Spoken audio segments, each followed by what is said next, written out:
Minggu ini Samsung sebenarnya baru aja ngadain acara Samsung Galaxy Unpacked yang hampir gua jamin pasti ditunggu sama semua fansnya Samsung. Walaupun dalam acara itu Samsung lebih banyak sih ngebahas mengenai fitur AI-nya. Cuman di acara tersebut Samsung juga ngerilis beberapa update untuk gadget-gadget yang menurut gue sih ada beberapa yang menarik banget, biasa aja atau perlu nggak sih gue upgrade? Tapi sebelum video ini dimulai, kita tonton dulu bumpernya.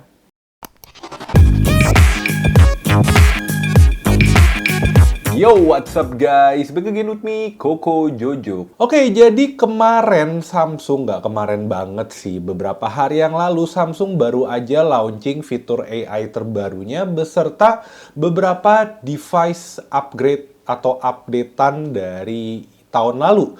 Seperti ada Galaxy Z Fold 6, lalu ada Z Flip 6, lalu ada Galaxy Watch 7, Watch Ultra, Galaxy Ring, Galaxy Buds 3, dan juga Buds 3 Pro. Walaupun mungkin ada beberapa yang nggak masuk ya, dan gue sebenarnya agak menyesali keputusan Samsung. Karena yang nggak dimasukin tuh menurut gue adalah device yang secara fitur tuh keren banget gitu ya. Dan sekarang gue bakal ngebahas dulu ya dari device apa aja yang dirilis sama Samsung. Terus kira-kira menurut gue device ini seperti apa sih? Seperti itu ya. Oke, device pertama di sini yang bakal gue bahas adalah device paling flagshipnya dari seri Z, yaitu Galaxy Z Fold 6. Dan di sini seperti yang kalian lihat ya, highlight dari Galaxy Z Fold 6 ini adalah Galaxy AI-nya itu sendiri. Terus secara desain ini kalau dilihat, ini desainnya lebih mengotak ya, mengingatkan pada Samsung S24 Ultra. Oke, di sini highlightnya adalah Ultra Thin Design, terus fitur AI-nya, terus fitur di Note Assist, lalu upgrade dari segi GPU ataupun CPU-nya. Dan di sini untuk device-nya si Z Fold 6 ya, bisa dilihat ini lebih mengotak kayak S24 Ultra. Dan beratnya 239 gram, itu selisih tipis banget sama kompetitornya Vivo Fold X3 Pro yang baru aja dirilis. Jadi kelihatan banget kalau di sini Samsung ya nggak mau kalah nih untuk title ya ponsel Fold-nya, seperti itu. Oke, selanjutnya juga untuk tebelnya juga salah satu yang tertipis ya, walaupun belum ngalahin si Vivo Fold X3 Pro yang ada di ketebalan 5,2 mm, tapi udah cukup nice karena tebelnya ini di 5,6 mm. Terus untuk warnanya sendiri di sini ada 5 varian warna yang bener-bener gue agak shock sih, gila buat sebuah ponsel Fold yang menurut gue secara kebutuhannya tuh masih niche banget, dia berani keluarin 5 warna coy.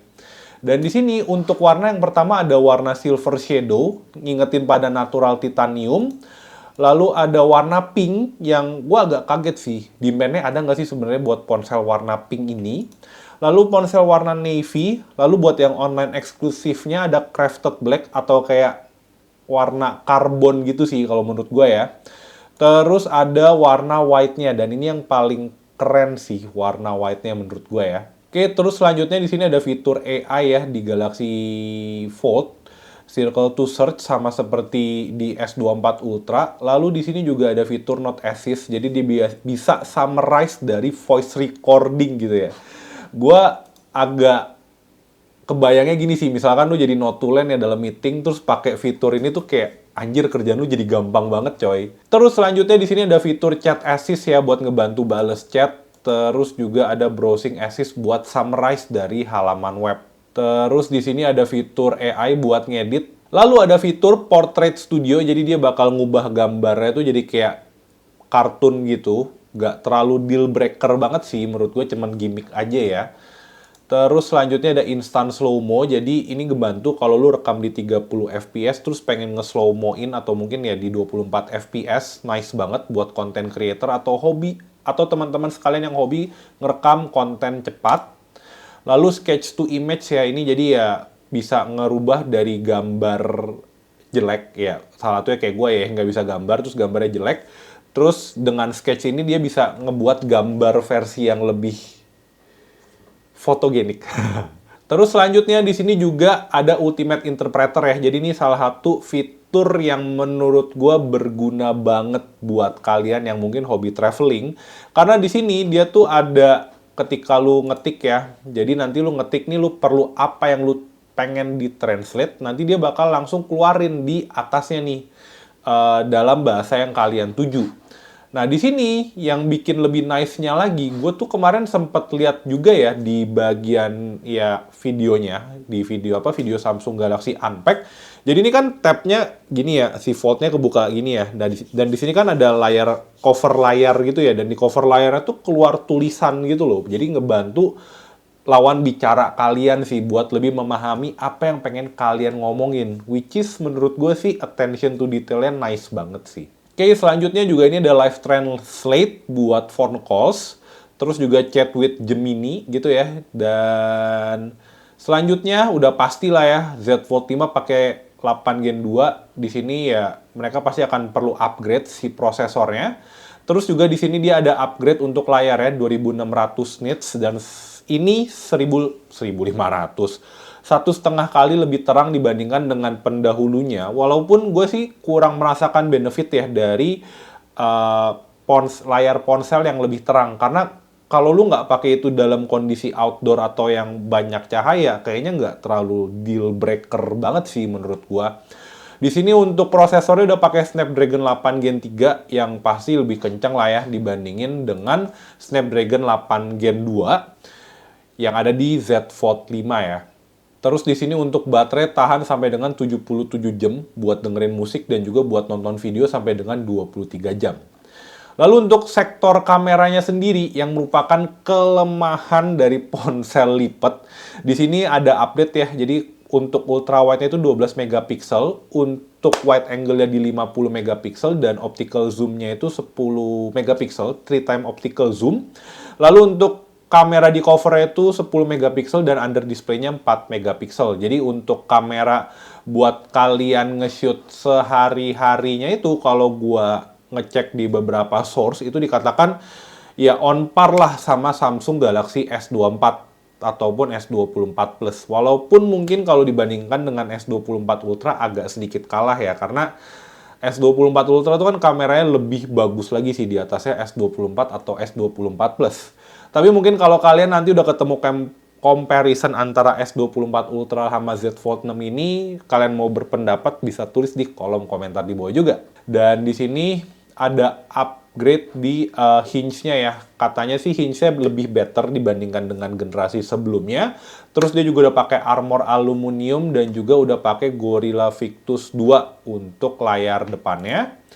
Dan di sini ya untuk water resist-nya sayangnya masih IP48 ya. Jadi kalau dipakai nyebur udah pasti nggak bisa. Dan kalau bisa jangan sampai HP-nya nyebur ya. In conclusion, pendapat gue mengenai Z Fold 6 rasanya sih gue berasa kurang worth it ya si Z Fold 6 ini buat kalau kalian pengguna Z Fold 3 ataupun 4 ataupun 5. Karena secara upgrade-nya tuh gue nggak ngerasa ada upgrade yang signifikan banget sih gitu ya. Terlepas dari ganti desain, terus juga ganti kamera sama upgrade prosesor, tapi kayak buat gue ngejustify harga gadgetnya 26,5 juta, which is naik ya dibandingkan dengan last year atau tahun lalu, mungkin karena dolar, gue kayak nggak bisa ngejustify gitu, naiknya sih lumayan ya kalau cuman buat upgrade dari ya 2-3 tahun sebelumnya. Mungkin kalau misalkan kalian pakai ponsel yang lebih tua atau mungkin kalian pengen pakai ponsel flagship dari yang sebelumnya non-flagship mau ganti ke Z Fold 6, mungkin akan berasa worth it walaupun ngerogoh koceknya lumayan dalam. Cuman kalau misalkan kalian sebelumnya pengguna flagship yang masih dalam jangka 2-3 tahun, gue kayak belum merasakan urgensi buat ganti ke Z Fold 6 ini sih. Seperti itu. Oke, sekarang gue bakal lanjut ngebahas mengenai saudaranya dari si Z Fold 6 versi kecilnya buat kalian yang mungkin lebih suka buat gegayaan gitu ya. Langsung aja ini dia, Galaxy Z Flip 6. Jadi yang versi kecilnya ponsel lipatnya. Di sini AI masih sama menjadi fitur utama atau highlight utama dari ponsel ini. Untuk desain sendiri sebenarnya nggak terlalu mengalami banyak perubahan ya dibandingkan dengan Z Flip 5. Perbedaan utamanya tuh paling ada di bezel kameranya doang, which is nggak terlalu nambah fungsi apa-apa sih, seperti itu. Terus di sini dia ada fitur flex cam, terus dia juga ada ya menunjukkan fitur AI interpreternya dan juga kamera 50 megapiksel serta baterai yang lebih gede 300 mAh, which is nice sih menurut gua. Oke, di sini untuk ponselnya most compact ya, udah pasti ya ponsel lipat, ya itu kan emang jualan utamanya. Di sini dia punya varian warna yang menurut gue cukup banyak. Ada 7 varian warna. Mulai dari warna biru, terus ada warna kuning, terus ada warna mint atau hijau, dan juga ada warna silver shadow atau natural titanium kali ya nyebutnya ya, walaupun bukan titanium. Lalu ada crafted black yang sama kayak di Z Fold 6, white, dan juga warna peach mungkin yang ngegantiin warna pinknya yang ada di Z Fold 6 tadi. Terus di sini fitur AI-nya kembali di highlight ya. Jadi ini yang tadi gue bilang nih, dia interpreter ditaruh di layar bagian atas, terus juga bisa dimunculin di layar covernya.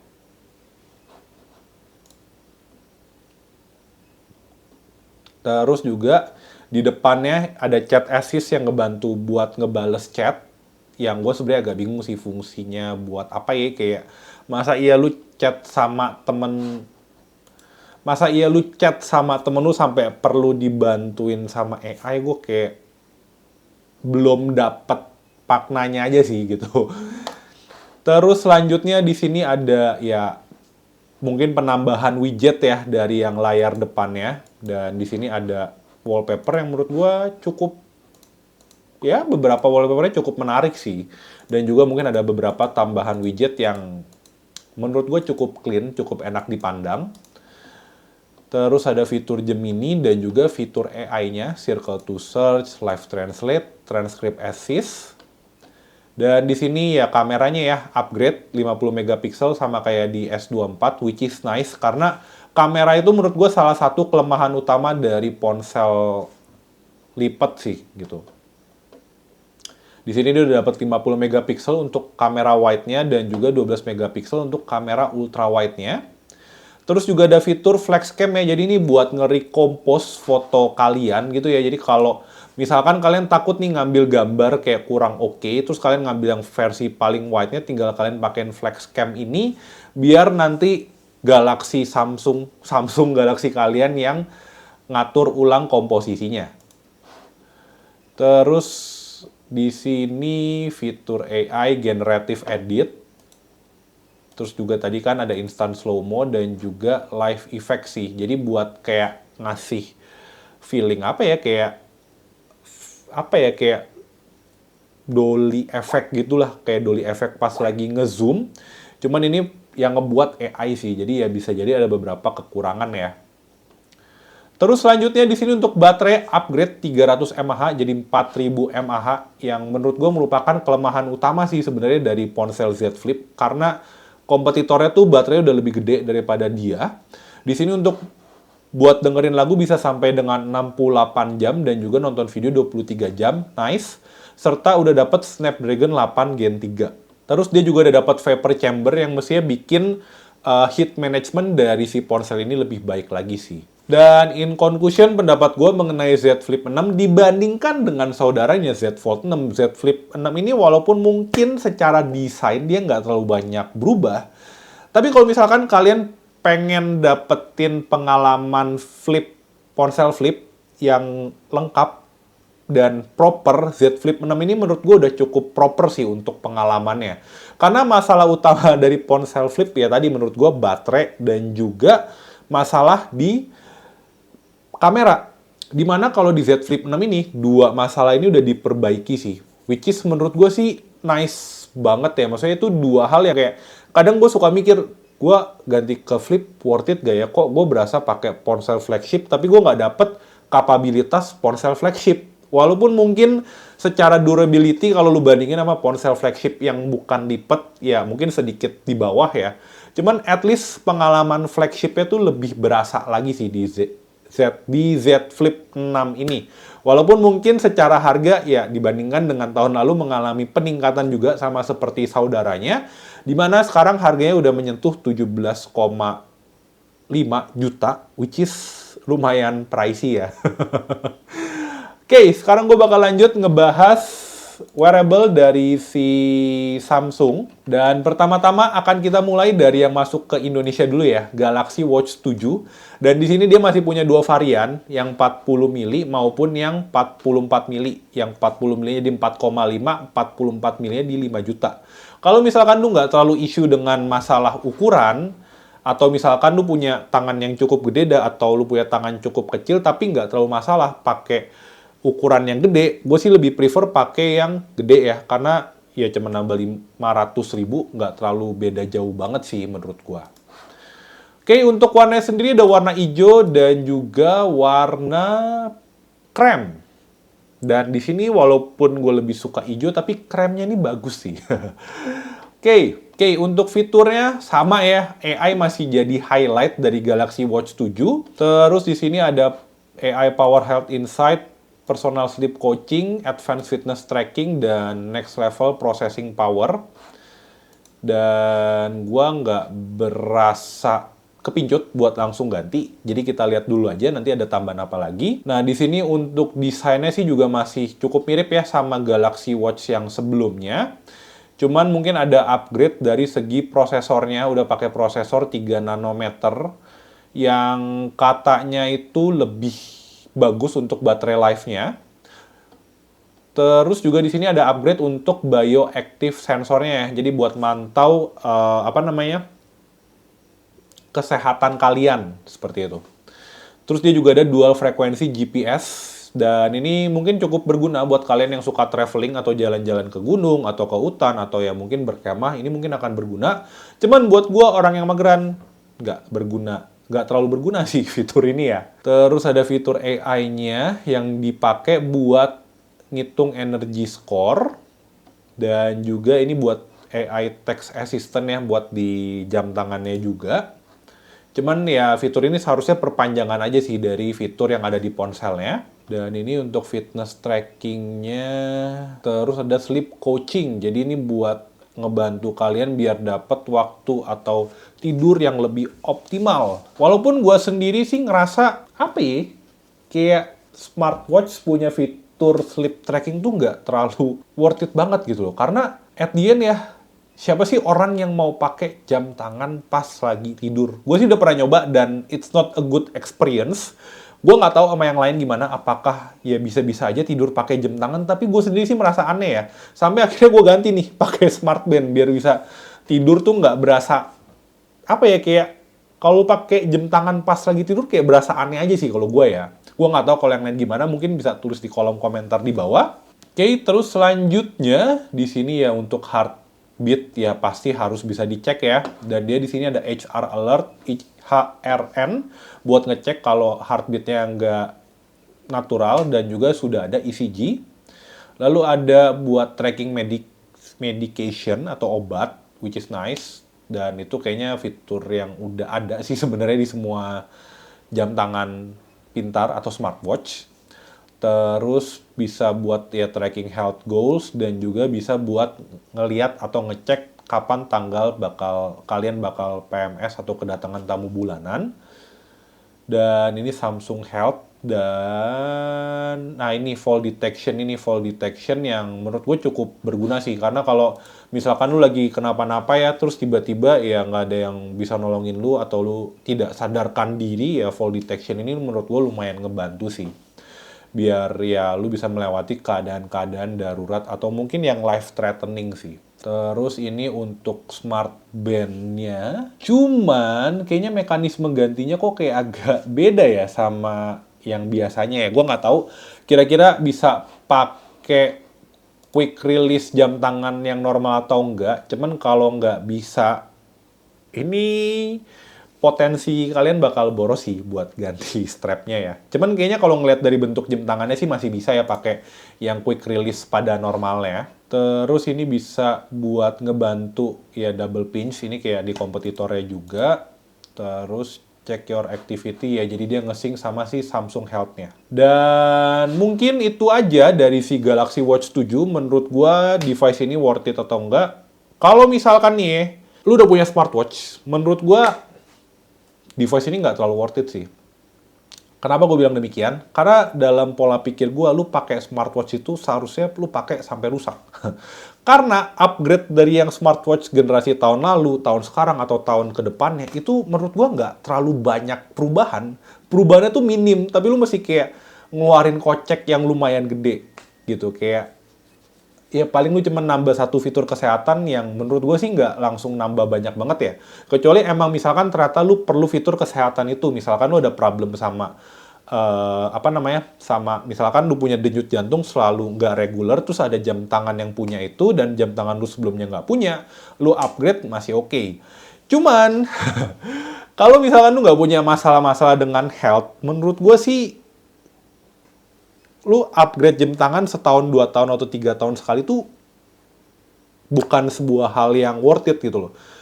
Karena ya, apa ya, kayak dengan baterai life yang sehari habis sih gue ngerasa upgrade jam tangan setahun sekali atau 2 tahun atau 3 tahun sekali itu nggak worth it sih.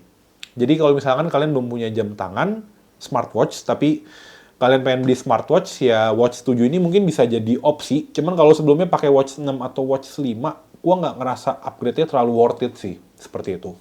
Oke, sekarang gue lanjut ke kakaknya si Watch 7 ya, si Galaxy Watch Ultra.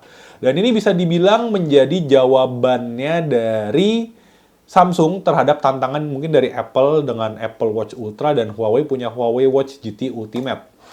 Dan di sini design-wise ini kayak hybrid ya, kawinan antara Samsung Galaxy Watch dikawinin sama G-Shock ya. Karena secara desainnya ini bulky banget. Dan di sini sama highlightnya, Galaxy AI is here. Oke, di sini untuk desain wise dan bahan dia pakai titanium ya highlightnya. Terus ada Galaxy AI, dan juga dia bisa masuk ke 10 ATM atau IP68. Dan dia bisa dipakai 100 jam dalam mode power saving, serta kalau lagi pakai exercise 48 jam, which is agak sedikit kurang ya. Kalau menurut gue, maksudnya mungkin ya karena sebelumnya gue pakai Huawei Watch GT 4 yang baterainya tuh dahsyat ya menurut gue ya. Gue ngeliat kapasitas baterai segini sih agak berasa kurang aja sih. Oke. Di sini dia impact ready cushion design. Nah, di sini dia udah pakai apa nih? Jadi dia udah pakai prosesor terbaru ya, tapi menurut gue sih sama ya kayak Watch 7. Terus udah pakai sapphire crystal untuk kacanya, dan juga udah pakai titanium untuk bahan frame-nya. Terus di sini dia ada 1, 2, 3 buah button. Terus ada bioactive sensor, dan juga ada dual frekuensi GPS sama kayak di Watch 7 juga, dan juga pakai dynamic lock system. Nah, ini buat ngeganti si strapnya. Cuman kalau bentuknya kayak gini, kayaknya lu akan agak repot sih buat nyari strapnya ya, karena dia punya bentuk strap yang beda, jadi lu nggak bisa pakai strap yang generik. Terus untuk baterainya high endurance baterai power, tapi menurut gua ya baterai powernya B aja ya, 100 jam kalau power saving, dan exercise 48 jam. Terus bisa dipakai buat nyelam 10 ATM atau IP68 tadi ya, nice. Dan juga udah dapat sertifikasi military standard 810H. Terus di sini untuk strap yang disarankan lu pakai Easy Water Drain Marine Band nih, yang bentuknya ada bolong-bolong kayak gini. Di sini dia ada fitur tracking, heart rate, dan juga water lock. Terus selanjutnya kalau misalkan lu hobi naik gunung ya, nah di sini dia itu bisa dipakai pada suhu minus 20 derajat Celcius sampai dengan 55 derajat Celcius, dan altitude-nya sampai dengan 9.000 meter. which is ya kayaknya udah on par sama tinggi Gunung Everest sih. Di sini dia udah dapet, ya bukan dapet, sorry. Di sini untuk pilihan talinya dia lebih menyarankan kalau lu buat naik gunung pakai trail band ini ya. Oke, di sini fiturnya ada buat ngecek route dan juga ada fitur trackback buat lu nyari arah balik. Nice. Dan juga dia ada safety siren yang bisa menyuarakan sampai dengan 86 dB. FYI 86 dB ini menurut gua sudah sangat kenceng ya. FYI kalau misalkan lu nyalain ini pas lagi suasana sunyi senyap bisa digebukin orang sih. FYI ya. Dan di sini dia juga udah ngasih tahu nih bisa sampai dengan 180 meter ya jarak sirennya. Jadi di sini juga ada fall detection dan juga emergency SOS. Jadi bisa nelpon SOS. Terus dominate the desert ini buat daki gunung gitu ya. Tadi dia udah bisa dioperasikan pada minus 20 sampai dengan 55 derajat Celcius. IP68 dan juga ya di sini lebih disarankan pakai trail band juga. Terus di sini dia ada fitur buat ngecek race. Jadi buat lu ngebandingin sama speed lu yang sebelumnya. Terus buat apa? Rute ya, bukan route nama orang. Dan juga di sini ada buat ngeliatin heart rate zone lu gitu ya. Terus di sini dia juga punya fitur night vision yang ya berguna sih kalau misalnya lagi adventure ya, mungkin lagi nyari Milky Way atau apa, terus gak boleh ada sumber cahaya, fitur ini cukup berguna. Terus multisport multiple ways, dan ini buat triathlon nih, lu lebih disarankan pakai bandnya itu namanya Peak Foam Band. Terus di sini ada multisport, milestone, dan workout result. Dan ini ada dual frekuensi GPS. Jadi untuk GPS-nya sendiri udah dual frekuensi ya. Jadi ini cukup ngebantu kalau lu suka traveling tadi. Mestinya ini ngebantu lu biar posisi lu lebih akurat kayak gitu ya. Terus fitur AI-nya yang cukup mirip ya. Terus bisa buat cycling. Terus fitur buat tidur, ngecek tidur ya, wellness, dan that's it. Terus di sini total Samsung ngejual ada 4, 7, 10. Jadi total ada 10 varian strap. Ya lu mau kalau lu mau lengkapin nggak masalah juga ya. Cuman ya tadi sih udah disebutin kan masing-masing strap ini punya ya lebih cocok lu pakai dalam situasi seperti apa gitu ya. Jadi kalau misalkan lu hobi nyelam ya pakai yang Marine aja sih sebenarnya udah cukup sih menurut gua. Seperti itu. So, in conclusion menurut gua mengenai Watch Ultra ini, kira-kira decision Samsung nggak bawa ini ke Indo seperti bagus atau enggak? Menurut gue sih ya Watch Ultra itu apa ya? Pertama lu pasti punya saingan Apple Watch Ultra dan juga Huawei Watch GT Ultimate. Dan kayaknya penjualan 2 jam tangan itu juga dibilang bagus banget juga enggak. Ketimbang lu beresiko bawa masuk Watch Ultra ternyata jarang yang beli, rasanya sih ya langkah Samsung buat gak ngebawa Watch Ultra ini sih ya cukup oke lah. Gue sendiri kalau lu tanya ya kayak tadi lah contoh, gue beli Watch 7 aja gue masih mikir-mikir. Terus tiba-tiba ada Watch Ultra yang harganya $880 atau mungkin dalam kurs Indonesianya sekitar 14-15 jutaan. Gue pasti akan berpikir sangat kencang, kira-kira gue perlu atau enggak sih jam tangan ini. Dan gue akan sangat yakin kayaknya keputusan yang gue ambil karena gue bukan tipikal orang petualang, gue nggak bakal beli ini jam tangan. Karena kayak smartwatch 14 juta, kayak buat apa gitu loh, kayak gue belum nemu sih, maksudnya gue emang bukan petualang juga kan, gitu. Cuma mungkin kalau kalian punya pendapat lain bisa tulis di kolom komentar di bawah. Dan sekarang kita lanjut ke wearable yang sebenarnya gue suka, tapi sialnya ini kagak masuk ke Indonesia. Dan langsung aja ini dia Samsung Galaxy Ring. Menurut gue ini yang paling approach Samsung yang menurut gue sih paling oke sih. Apalagi lu kayak tipikal gue nih masih suka pakai jam tangan analog. Galaxy Ring ini sih menurut gue kalau kalian cuman pakai buat fitur health doang cukup worth it sih. Walaupun harganya $400 gitu ya. Oke, di sini dia itu bahannya dari titanium. Terus bisa buat ngecek insight kesehatan kalian. Ada 3 sensor juga. Dan juga ya desainnya elegan ya, simple, nggak kayak cincin bapak-bapak atau emak-emak yang ada batu gede gitu. Karena ya gue nggak yakin semua orang akan suka dengan desain seperti itu sih. Oke, di sini untuk desainnya simple ya, dan dia punya 3 warna, silver, hitam, ataupun emas. Dan kalau gue sih sebenarnya tipikal yang lebih suka warna silver. Hitam mungkin kalau buat kalian yang lebih apa ya, pengen cool atau ya nggak pengen terlalu lebay. Dan kalau yang emas mungkin buat kalian yang lebih suka warna yang lebih lebay gitu ya. Di sini dia ada 3 sensor, bioactive, infrared, dan ya 2 fitur itu aja sih. Tapi mungkin untuk sensor, dia ada fitur sensornya, ada accelerometer, bioactive, sama infrared. Total 3 sensor ya. Dan di sini ya dia pasti akan bisa tersinkron dengan Samsung Health. Dan ini adalah beberapa data yang bisa diambil, data sleep, activity, heart rate juga bisa kelihatan juga.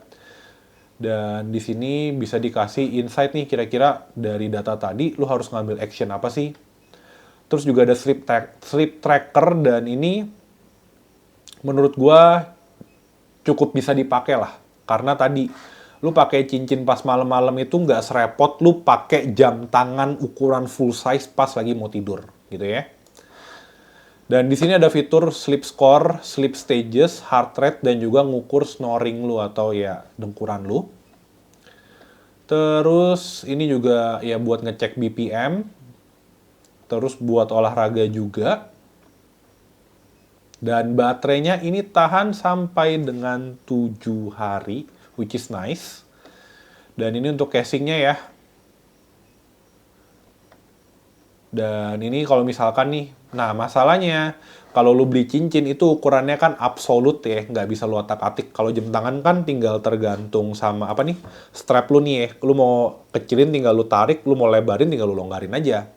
Nah di sini dia ada namanya sizing kit, jadi nanti dia bakal ngirimin ukuran cincin buat lu cobain di tangan lu. Nanti kalau udah oke, ya lu tinggal kasih tahu ke Samsungnya buat, oh gue mau beli yang ukuran ini, seperti itu.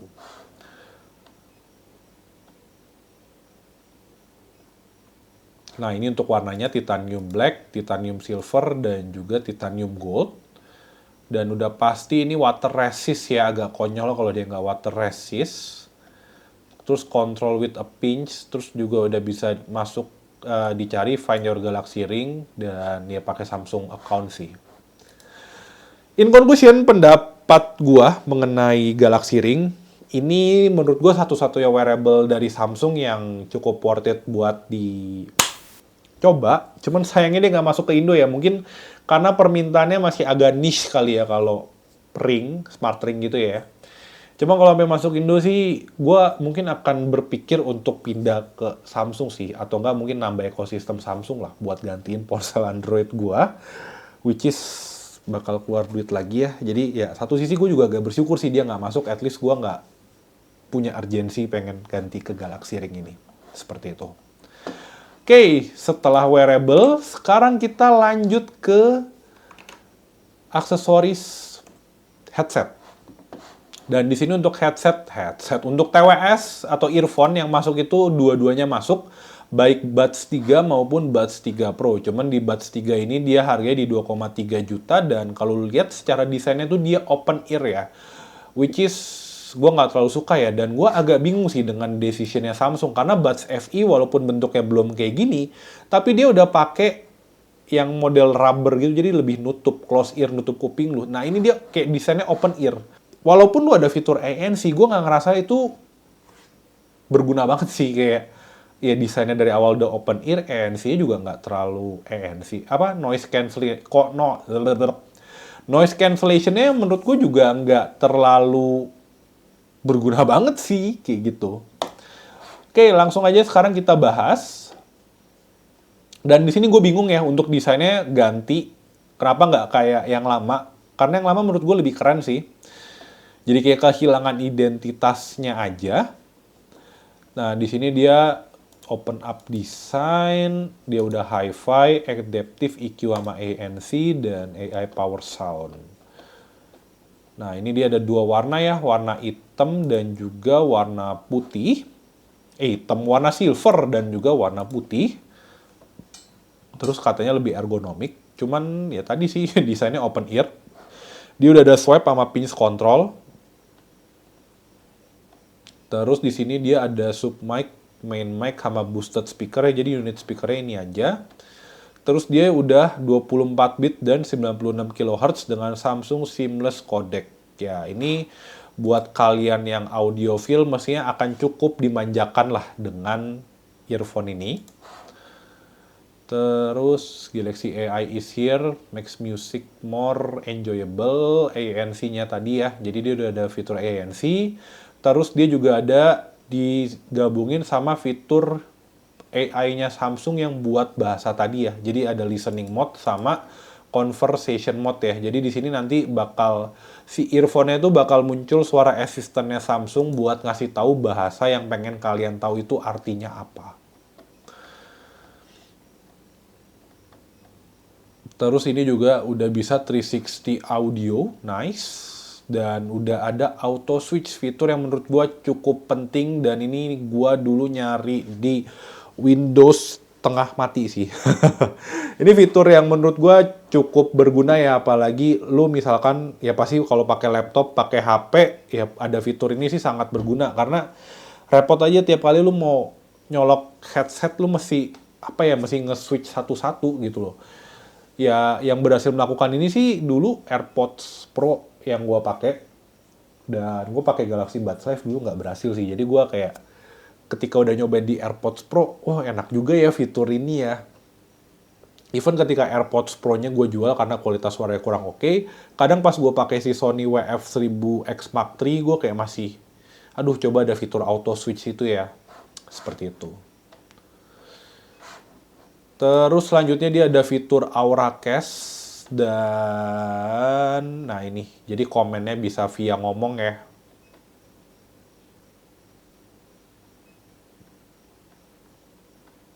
Nah ini dia baterainya kuat 6 jam 30 menit kalau ANC-nya mati dan kalau ANC-nya nyala 5 jam 24 menit dan water resist IP57.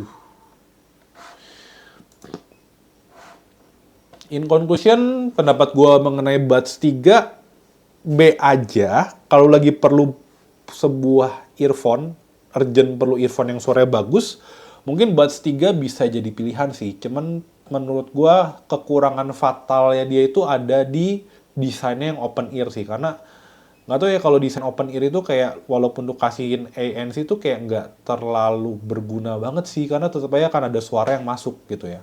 Cuman balik lagi mesti nanti kan dicobain pas hands on ya kira-kira kualitas suaranya seperti apa. Cuman kalau by analisa ngelihat desainnya sih gue agak skeptis aja sih. Seperti itu. Dan sekarang kita lanjut yang terakhir si Galaxy Buds 3 Pro atau kakaknya dari si Buds 3 dengan harga yang lebih mahal sekitar 1 juta. Untuk pilihan warna sama ada warna silver dan juga warna putih. Dan di sini design wise yang pasti beda, dia udah close ear gitu ya modelannya ya masukin masukin rubber gitu, ear tipnya rubber. Jadi ya mestinya untuk fitur ANC-nya akan jauh lebih berasa sih di sini. Oke, fiturnya sebenarnya cukup mirip ya, cuman dia ada adaptive noise control. Untuk warna, swipe sama pinch controlnya sama. Dia juga ada 24 bit, 96 kHz. Terus di sini dia ada windshield, ada fitur swipe pasti ya, ada blade lights. Jadi ada lampunya. dan ada pinch control. Nah, terus di sini dia ada two-way speaker sih. Jadi tadi kan dia cuma satu unit doang ya. Di sini dia speakernya two-way speaker ini. Jadi secara kualitas suara buat kalian penggemar audiophile, fitur ini ya cukup ngebantu. Ditambah juga di sini ada dual amplifier juga sih, which is nice menurut gue ya. Ini juga 24 bit 96 kHz Galaxy AI. Nah, ini adaptive noise control, jadi dia nanti bakal bisa ngefilter suaranya tergantung dengan situasi ya. Jadi kalau misalkan noise-nya, misalkan kayak suara traffic pengen kalian ilangin bisa. Terus kalau lagi ngobrol dia nyala, bisa juga. Dan kalau ada suara alarm atau siren, ya suaranya akan masuk, bisa juga. Jadi untuk fitur ANC ini lumayan ngebantu banget ya, kalau kalian sangat gila dengan earphone kalian. Terus fitur AI dengan bahasa sama ya. Fitur 360 audio juga sama, auto switch juga sama, dan aura cache-nya juga sama. Ini juga sama. Dan nah ini mungkin yang agak beda ya untuk playtime-nya. Kalau ANC-nya mati bisa sampai dengan 7 jam 30 menit, dan kalau ANC-nya hidup 6 jam 26 menit, sedikit lebih lama sih gitu. Dan pendapat gue mengenai Buds 3 Pro dengan harga 3,3 juta ya, mungkin kalau lu pengguna Samsung, fitur ini akan berguna sih. Cuma kalau lu pakai ponsel Android yang lain atau pakai ponsel Apple, udah pasti nggak terlalu berguna banget gitu loh. Dan gue nggak tahu ya, kayak berapa kali gue ngeliat kalau Buds 3 atau Buds, ya Galaxy Buds lah, awal rilis harganya 2,3 sampai dengan 3,3. Tahu-tahu harganya bisa turunnya tuh lumayan drastis. Jadi kalau misalkan lu beli sekarang dengan harga 3,3 atau 2,3 buat Buds 3, kadang gue kayak berasa agak kurang worth it ya. Kayak, nggak tahu ya, mungkin kayak keseringan ngeliat Samsung tuh ngediskon barang, jadi kayaknya ntar juga bakal landing di 2,6 atau mungkin 2,7 buat Buds 3 Pro. Cuman ya dengan harga 3,3, mungkin gue akan sedikit berpikir ya, dan mungkin gue juga karena fanboy Sony, jadi gue mungkin akan lebih pilih Sony WF-1000X Mark 5 sih. Dan juga gue kan masih pakai Apple, jadi kayak mungkin agak mikir lah kalau pakai Buds 3 Pro ini, seperti itu. So, in conclusion, device apa yang menurut gue menarik banget di Galaxy Unpacked ini? Menurut gue Z Flip 6 dan juga Galaxy Ring sih. Sisanya menurut gue kayak improvement yang B aja, atau mungkin kayak gue kayak nggak terlalu perlu device ini sekarang ya, gitu. Gimana pendapat kalian tentang ya device-device dari Galaxy Unpacked tadi? Mungkin kira-kira device apa sih yang berkesan? Bisa tulis di kolom komentar di bawah untuk pendapatnya. Dan last but not least, see you on the next video. Bye-bye.